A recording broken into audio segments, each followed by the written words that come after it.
What are unsolicited goods? Unsolicited goods are products or services provided to someone who did not specifically request or order them.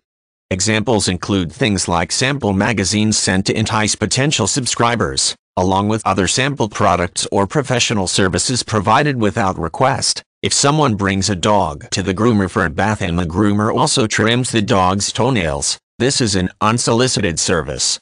The laws surrounding unsolicited goods vary by nation, but generally people are not obliged to pay for them and the sender cannot demand payment or threaten legal action.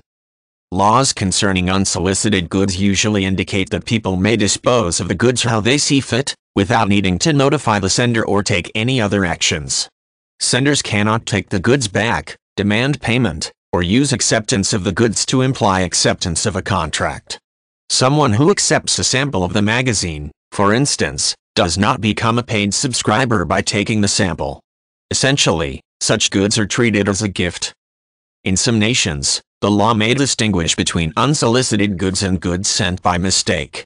This can include accidental multiplication of orders, goods packaged and sent to the wrong person, and so forth. In some nations, they are treated as unsolicited goods and people may keep and use them. In others, people may be obliged to report that they received the goods, allowing the sender to decide whether to collect them. Senders cannot require people to return mistaken orders at cost to themselves. If the sender wants them back, the sender must pay for it. Unsolicited services can also be an issue. People receiving professional services from people like mechanics, veterinarians, and hairdressers must affirmatively request or approve added services.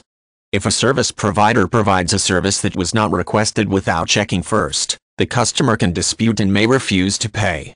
The exception to this rule is in the medical and veterinary profession when a service is life-saving. A surgeon does not need to call to ask for permission to make a vascular repair to prevent a patient from bleeding out, for example. It is also possible to simply refuse unsolicited goods. If someone does not want to accept something from a mail carrier or courier, it can be refused with a request to return it to the sender. In the case of materials delivered when no one is around to affirmatively accept the shipment, people can write refused on the package and ask someone to pick it up, or bring it to mail or package processing center. The carrier will return it to the sender.